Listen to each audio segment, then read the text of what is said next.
Que Deus abençoe a sua vida. Nós estamos na nossa série que guia-me mansamente em águas tranquilas em 2025. Vamos orar ao poderoso Deus.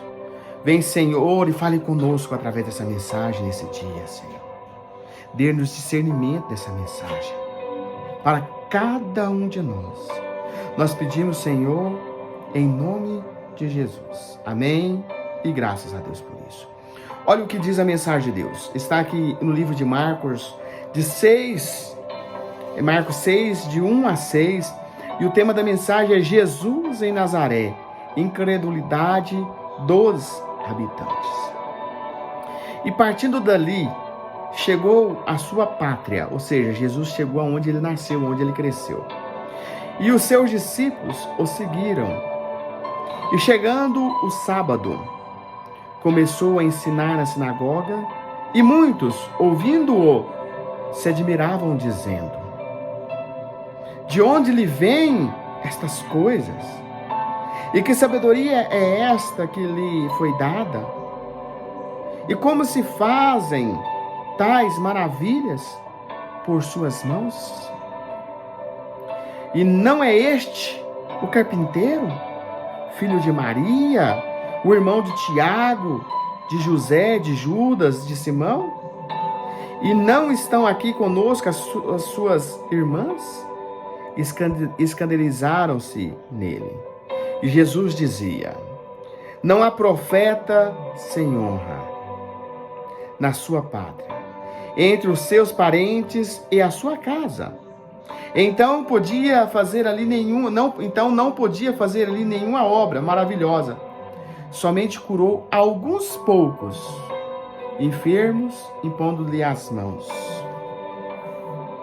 E estavam admirando da incredulidade deles.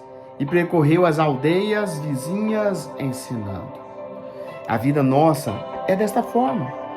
Às vezes você vê alguém crescendo próximo de você, alguém se destacando e você às vezes não acredita. Com Jesus não foi diferente. Veja que o ofício do carpinteiro não era despreciado entre as pessoas, mas ao citar que Messias era o carpinteiro, ao citar que Jesus era carpinteiro, não é este o carpinteiro?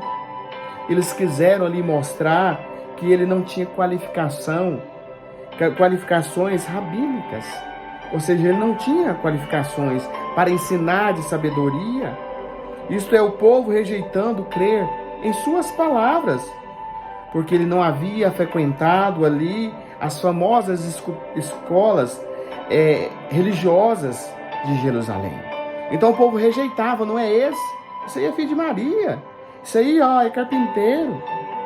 Veja que os parentes, os vizinhos do Senhor Jesus, eles tinham a dificuldade em crer na sua divindade, porque se apegavam aos seus próprios pensamentos sobre ele. Eles viram Jesus ali crescer. Jesus sai para o seu ministério com 30 anos, então ele ficou 30 anos naquela região. Então havia uma incredulidade muito grande em acreditar no nosso Senhor. Então eles escandalizavam-se nele. Olha, era costume chamar as pessoas associando o nome do pai, o sobrenome. Olha, o filho de José. Não. Contudo, veja que os membros daquela sinagoga da onde Jesus estava se referiam ao Senhor Jesus, o chamando ele, associando o nome da mãe.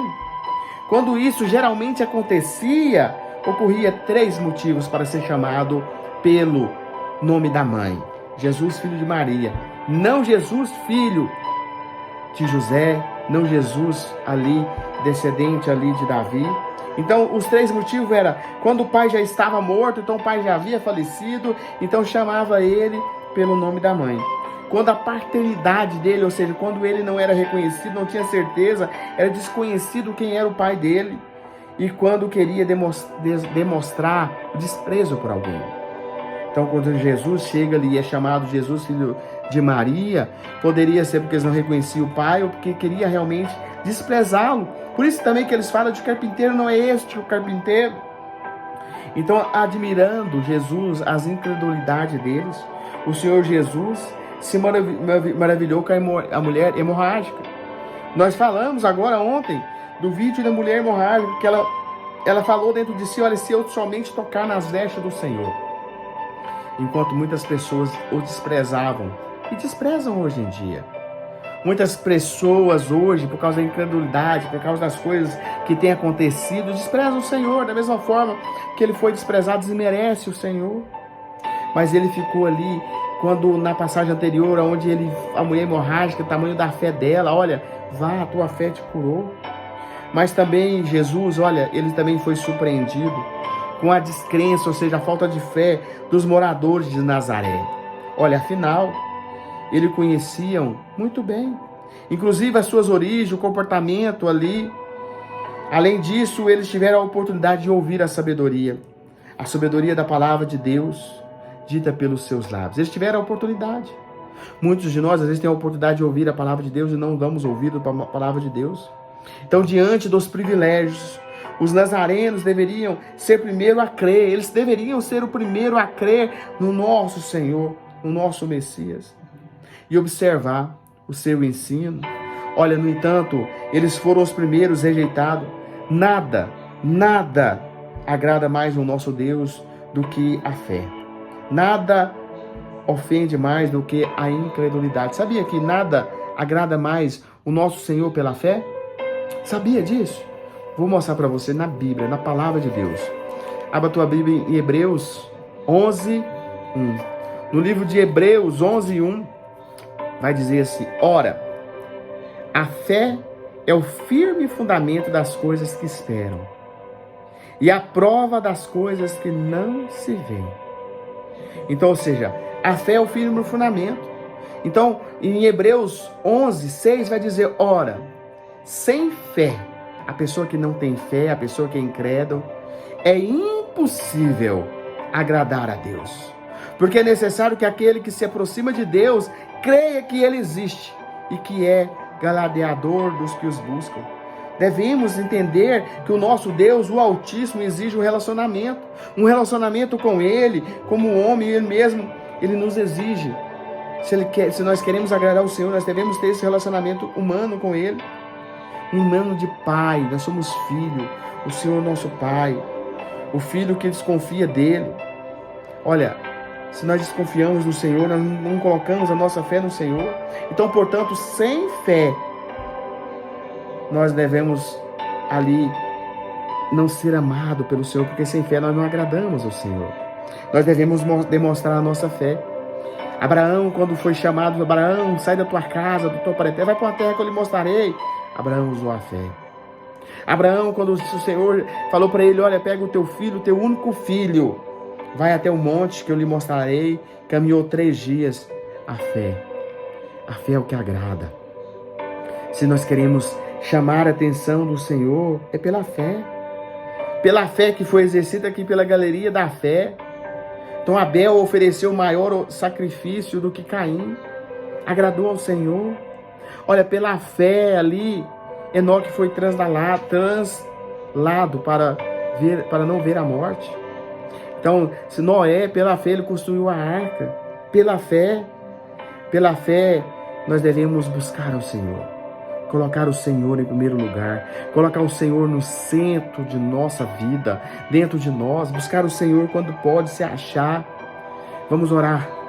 Lembra dessa passagem. Lembra, muitas pessoas não acreditam na mensagem do Senhor. Muitas pessoas incrédulas, assim como Jesus chegou na sua terra. Muitas pessoas estão assim, mas não dê ouvido. Conheceis a verdade, e a verdade vos libertará. Vos libertará do medo, da angústia, da preocupação. Que verdade é essa que você fala? A verdade diz: eu sou o caminho, a verdade e a vida. Quem disse isso foi Jesus. Então Jesus convida a conhecê-lo para ser liberto. Conheceis a verdade, e esta verdade vai libertar a sua vida. Vamos orar. Ó poderoso Deus, obrigado, Senhor, por esta mensagem. Que o Senhor venha com o teu poder neste momento. Dá discernimento, conhecimento dessa mensagem, Senhor.